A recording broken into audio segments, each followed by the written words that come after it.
Welcome to the Notre Dame Shakespeare Festival.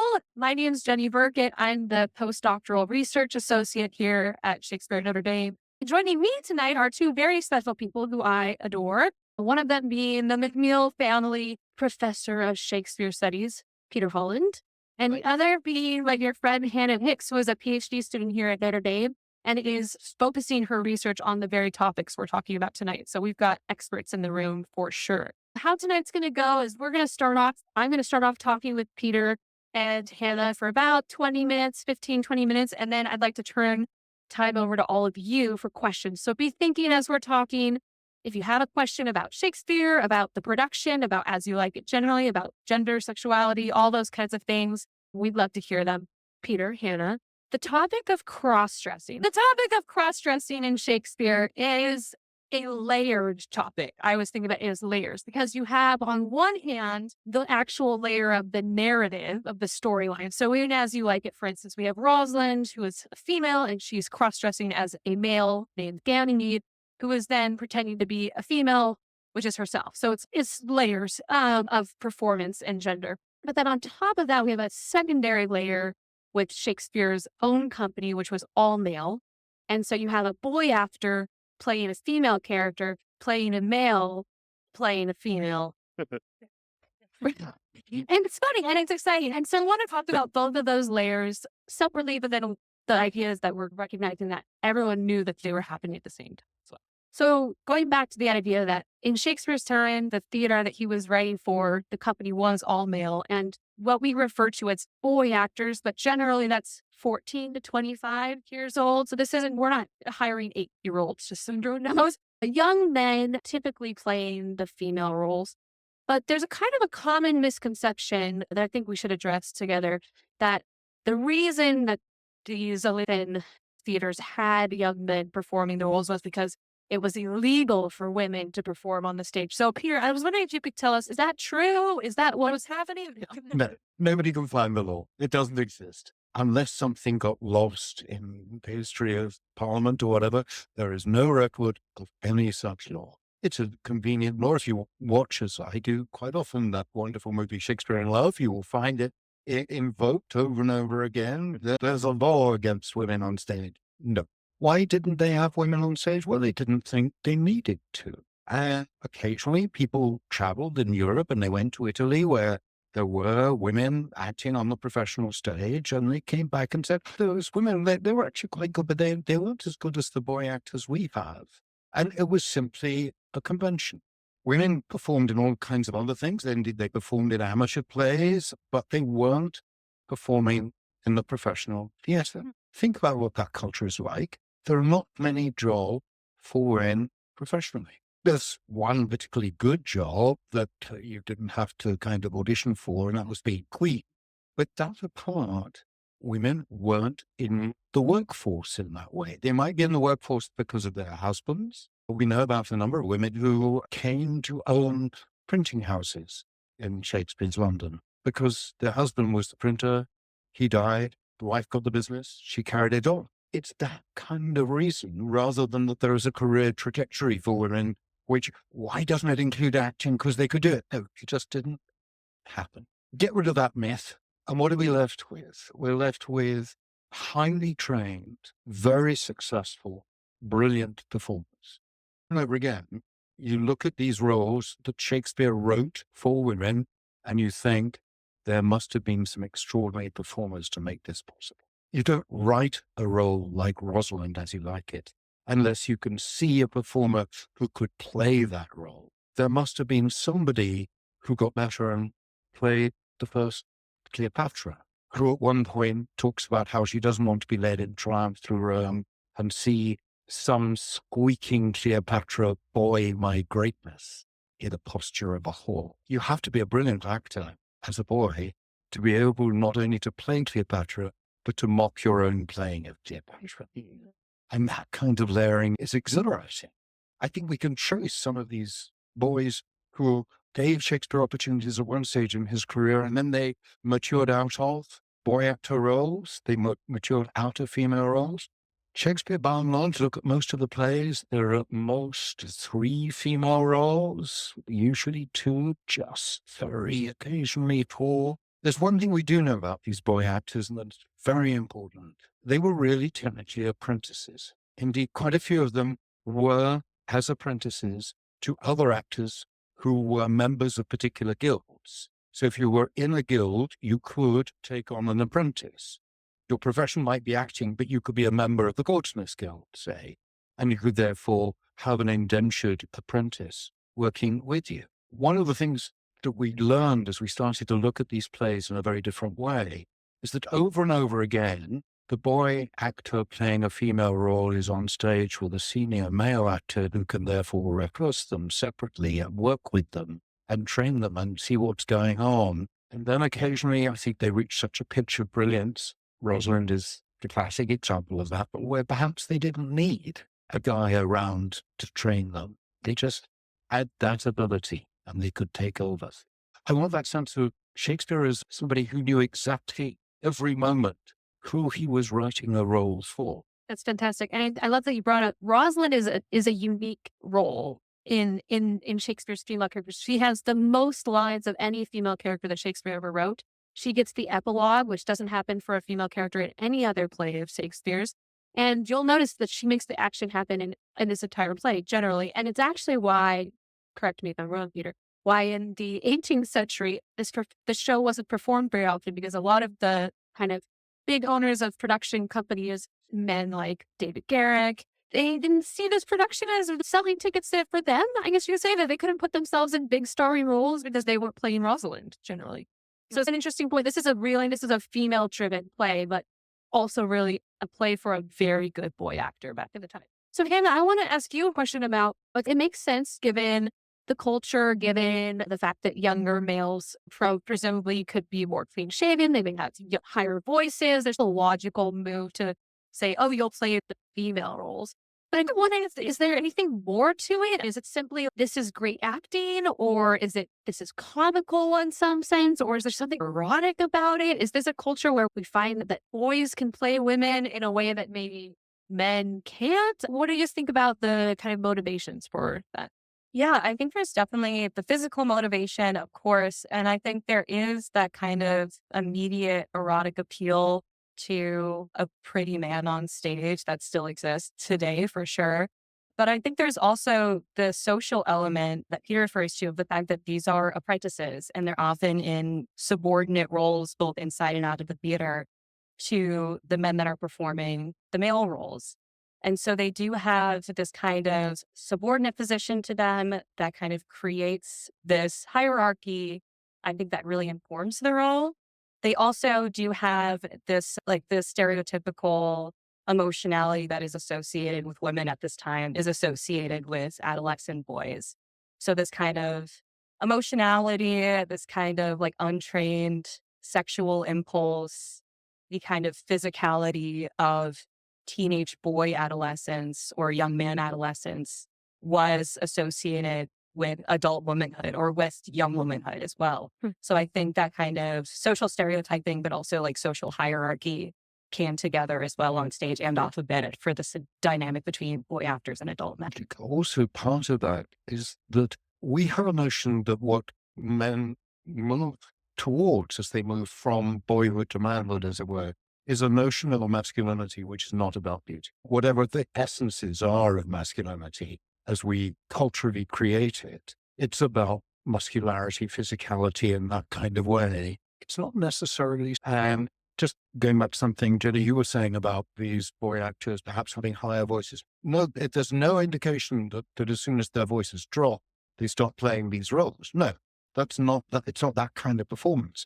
But they are clearly people who on stage catch your eye and are beautiful. When a character talks about the beauty of Rosalind, we have to see that beauty. And I don't just mean an inner beauty or something Rosalind's got in abundance, which is intelligence. Gosh, she's so smart. But it's also just, wow. And it's a wow which has nothing to do with their gender or your sexuality as you are. It's just recognizing some people, male or female, irrespective of who you might want to be with, you just look at them and think, They're beautiful. And there's nothing wrong with that. And I think these boy actors had that ability, right?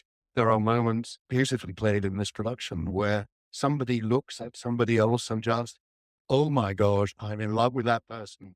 It's the Romeo and Juliet moment, the moment when Romeo sees Juliet at the Capulet ball and something changes. This happens over and over again, and it's comical. It's funny when somebody does it, but deep in it is also something, yeah, you can recognize. You can catch sight of somebody in a room and you think they are beautiful. And it's not conventional masculinity. Do you think there's something to be said for the choice of Ganymede as Rosalind's name, which, for those of you who may have knowledge of the classics, Ganymede is the male page lover of Zeus, I believe, in Greek mythology. So I think there's some tongue-in-cheek pointedness about the kind of eroticism of a young boy. And it's subtle, but it's there for those who know it's there too. Was there a culture there that was more allowing of kind of fluid sexuality than maybe we have in a modern sense? Yeah, I think when Rosalind takes on the name of Ganymede, she doesn't know that she's going to encounter Orlando yet. That's true. And so there is this kind of quality of androgyny that she's tapping into by choosing that name. She really likes the idea of taking on the role of a page and the kind of quasi-military aspect of that as well. She does refer to the relationship with Zeus. So there is immediately, for the audience, even drawn that homoerotic quality, which will come out when she encounters Orlando again as. Absolutely. And something I think that you both brought up, or especially that Hannah, you brought up, was the sense of kind of a hierarchy of genders, or even the boys are in a kind of a subordinate place. And so they're playing kind of a subordinate role in the hierarchy in Elizabethan knowledge of patriarchy, you could say. And I think that's very present in all of Shakespeare's plays in the sense that we don't see, except for Falstaff and Wives a little bit, we don't see male characters cross-dressing as females. We see a lot of boy actors playing women, and we see female characters dressing up as men, but we don't see that other direction. So there is something about the motivation of, like, when we do see it happen in Wives, it seems to be a punishment. It seems to be something that's funny. It seems to be something that is not to be emulated. With Rosalind, we're supposed to find that really impressive. One other example of a man dressed as a woman. We don't see it on stage, but in Antony and Cleopatra, Cleopatra talks about when she put her ties, when she dressed Antony up in her clothes and she buckled on his sword.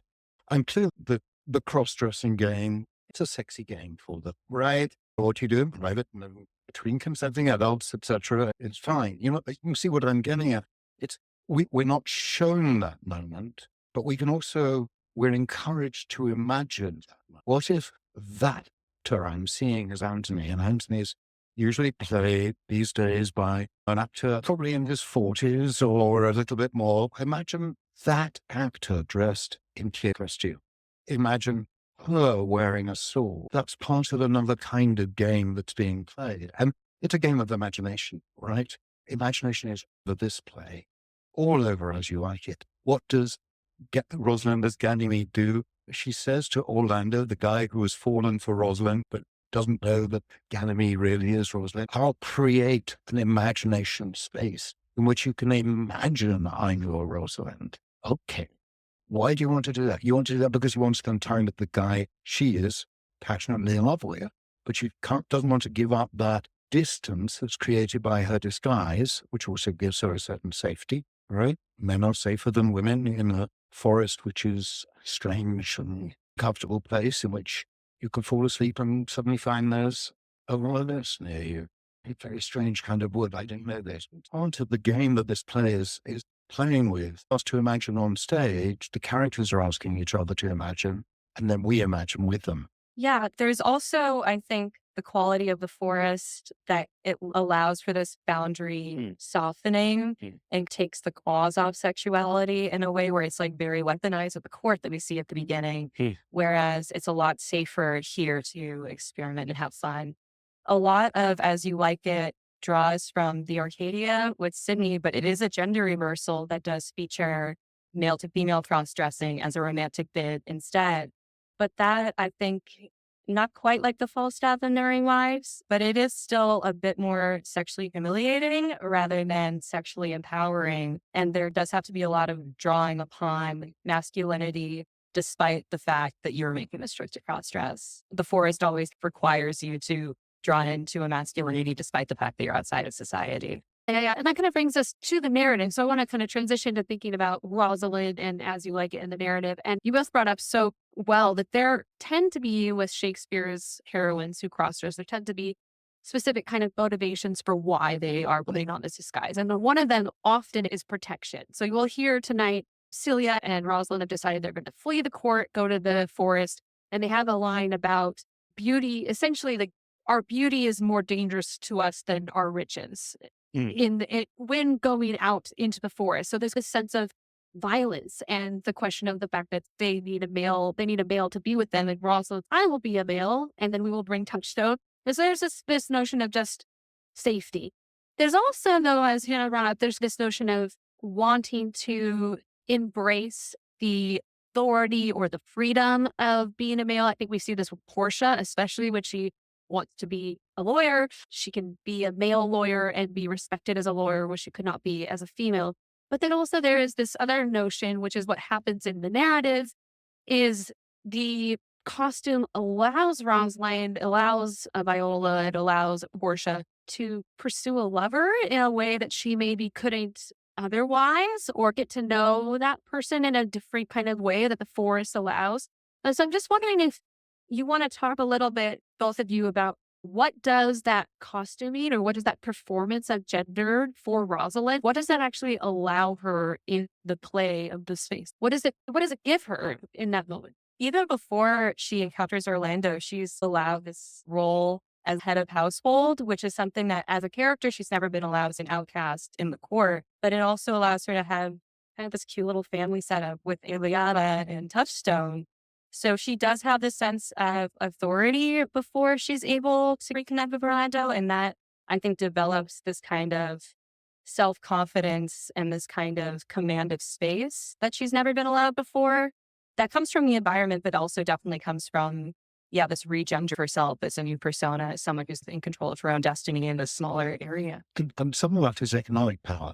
One of the things that they can do when Rosalind and Celia flee the court and go to the countryside, they meet a shepherd, they find out a particular farm is for sale, they buy it. Just like that.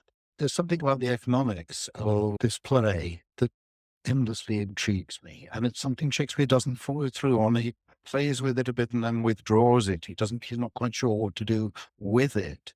There are people who live all the time in this forest world, the permanent inhabitants of the Forest of Arden, and they're economically deprived. They work for other people who may not be very nice. And then there are kind of people for whom the Forest of Arden is just a kind of, it's a nice place to go and visit.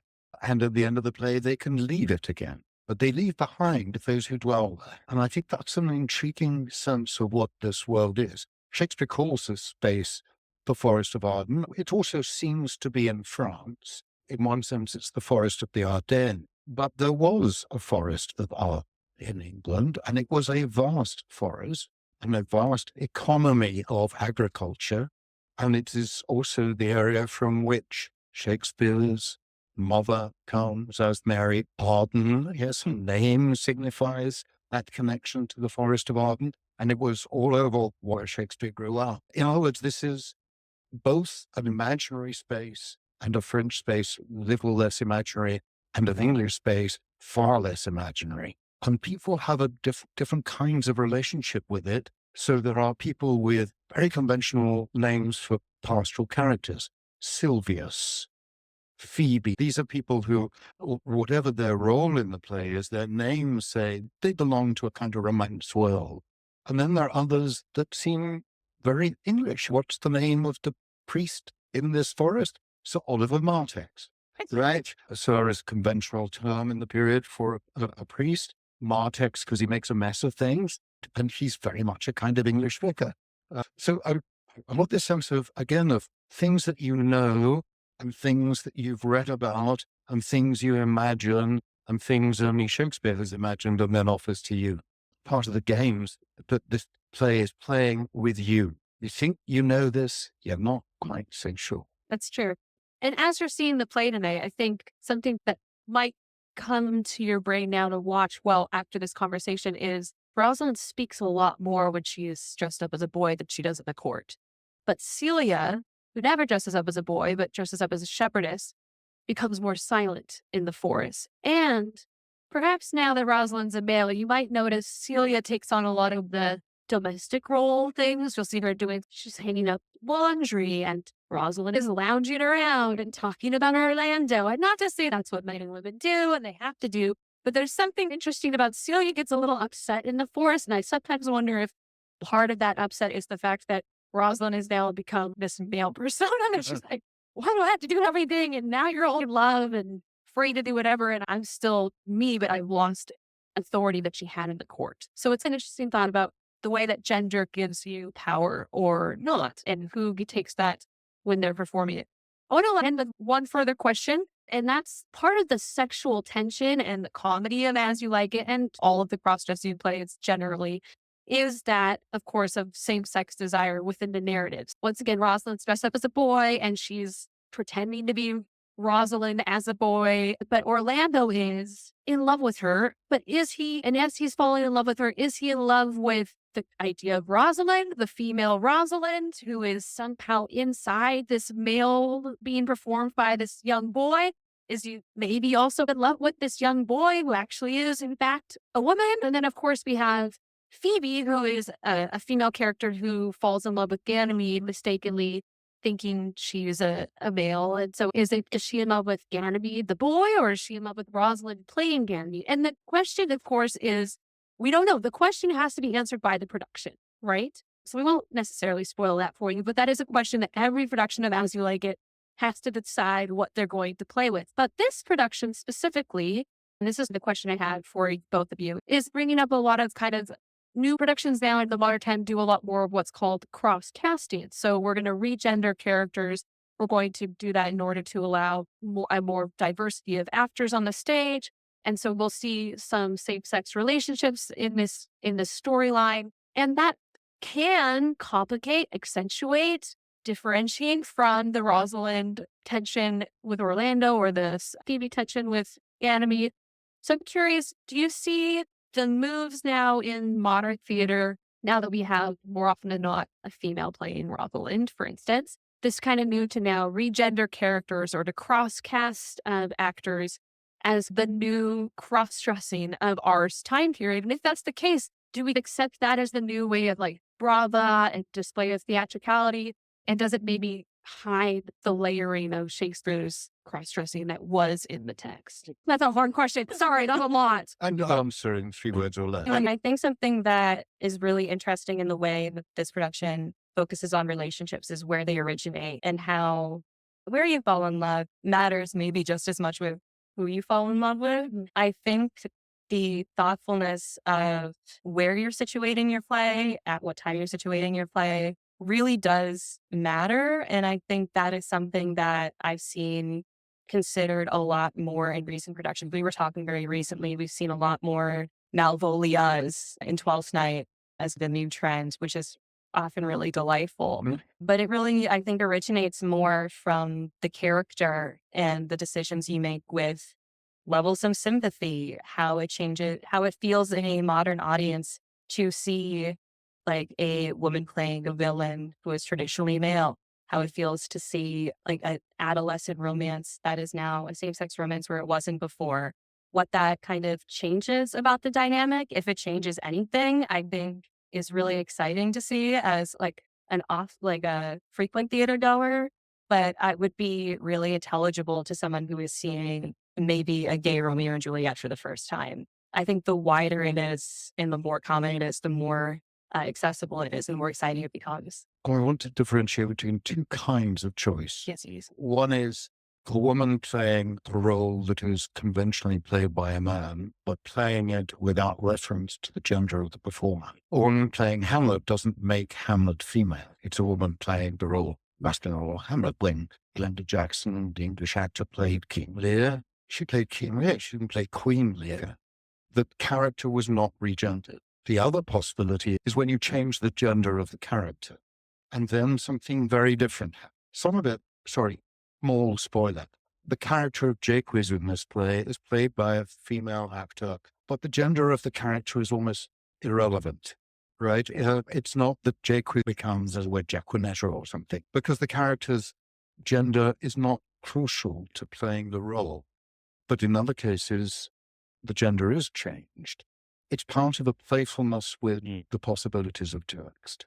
And As You Like It seems to me to have encouraged this. So the first all-male Shakespeare production I can remember seeing, pretty sure it is the first I saw, but my memory is fallible these days, was an all-male As You Like It at the National Theatre in London when it was still at the Old Vic, with Ronald Pickup playing Rosalind. Unquestionably, he was the most beautiful person on that stage. I mean, everything you wanted. The character playing Audrey was a kind of largish, awkward performer with a long blonde wig. So very young at that stage. He did quite well for himself. That was Anthony Hopkins. It was a production that was delighting in playing with ideas about how gender is performed and how gender reflects desire. And what's going on in the production tonight is playing differently with the same questions. What does it mean to act as a woman? Does it mean certain kinds of things, or does it also mean anything? I mean, women are very different. Men are very different from each other. We think we have ideas of gender definition, and yet they keep changing for us. One of the things I've watched in my lifetime has been a really substantial change in how we think female behavior is enabled, what it means to be a woman. Ask that question over and over again. What does it mean to be a woman? What does it mean to be a man? And this production, it even more intensely. Who is the object of your desire? Who is the person you most feel attracted to? Is that defined by something that is fixed in your sexuality? Or is it open? Is it something you don't know about in yourself and you discover? Are you always moving in the same direction of desire? Or does your object of desire change at different moments? That seems to me very modern here. I think we've opened that, and yet these plays open up that possibility for us. Absolutely. Sam, I have a question. I'm very interested in the social dynamics and the social situation in which these plays were first performed and the theater company that Shakespeare was writing for. To what extent, knowingly or unknowingly, did the theater companies at the time bring forward the relationship between older men and younger women from Greece and from the Athenian idea, including a sexual relationship between the mentor and the mentee? To what extent was that there? And then maybe is that one of the reasons you didn't find women in the theater companies? Because a woman having extramarital sex was really wrong, just wrong, right? So to what extent was all that? And then the follow-on question was, did they use anything which we would call method acting? Because I found that method actors are at more risk, in my personal experience, with losing the boundary between who you really are and who you play. In terms of your first question, I would say this notion of the kind of mentor-mentee dynamic that has a very erotic connotation from Greece was definitely subliminally present in the theater community, and it was vocally present in anti-theatrical tracks. There was a lot of concern outside of the theater for how present this was, especially because, as we said, there was the acknowledged dynamic of apprentices to masters, the presence of the guild when it was present, but the theater guild didn't exist. So this was across several different disciplines. Did it really exist though, or did people make it up? Because a lot of times critics of a given culture see things that aren't actually there. I would say it was certainly exaggerated to condemn the theater. The theater had a lot of detractors, certainly.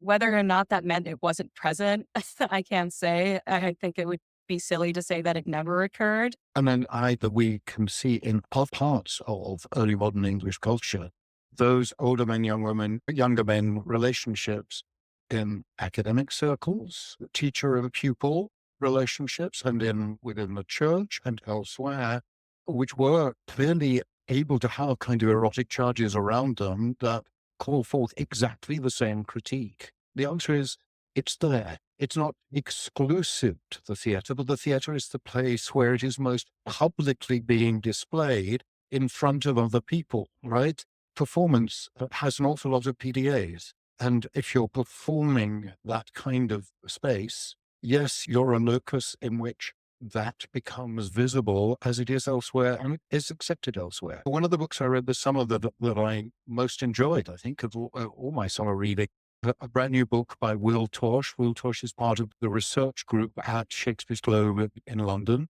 And Will has written a book called Straight Acting, subtitled The Many Queer Lives of William Shakespeare.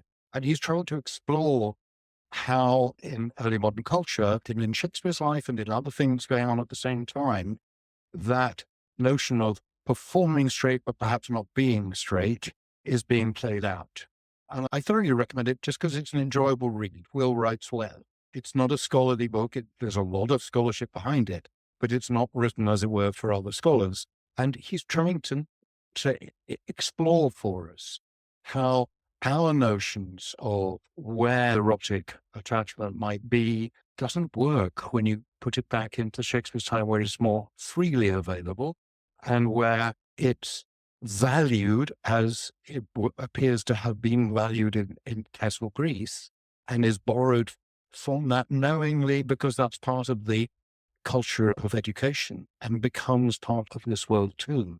We know there were, of course, laws against certain kinds of male sexual activity. What's striking is not the presence of the law, but the infrequency with which those laws are ever invoked. One of the things we discovered in the last while, that people have gone back into the law records of prosecutions and so on, that the prosecutions of men for acts of sodomy are always acts of rape of minors. Never a consenting pair. We can't find any examples of prosecutions of consenting adult males having a sexual relationship. As far as I'm concerned, rape of a minor, whether male or female, is a crime that needs punishment, right? I don't have any question about this. Nobody's suggesting we change this.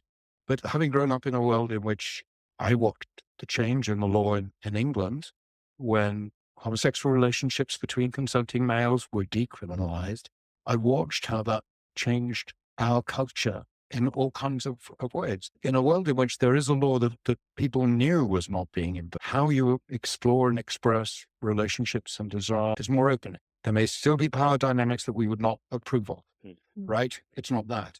But that a young adult male can give consent is something different, even if they're in a power relationship in which they're subordinate. Another question? I wanted to ask the film State Beauty with Billy Crudup, when there are these boy actors, he was probably a little older than they may have actually been, but this very presentational kind of playing of woman. But he talked about PDA and things like that. I've always wondered, there must have, as you are talking about, been these boy actors who specialized in playing women. Was that different than our conception of this beautifully fully realized female character with all of the nuance?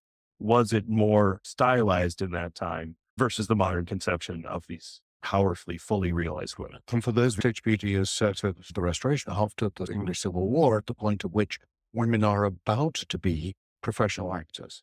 And it's exploring that moment of social change in 1660, not 60 years earlier. The answer for earlier is we don't know. Right? We did have descriptions of how these actors actually acted these roles.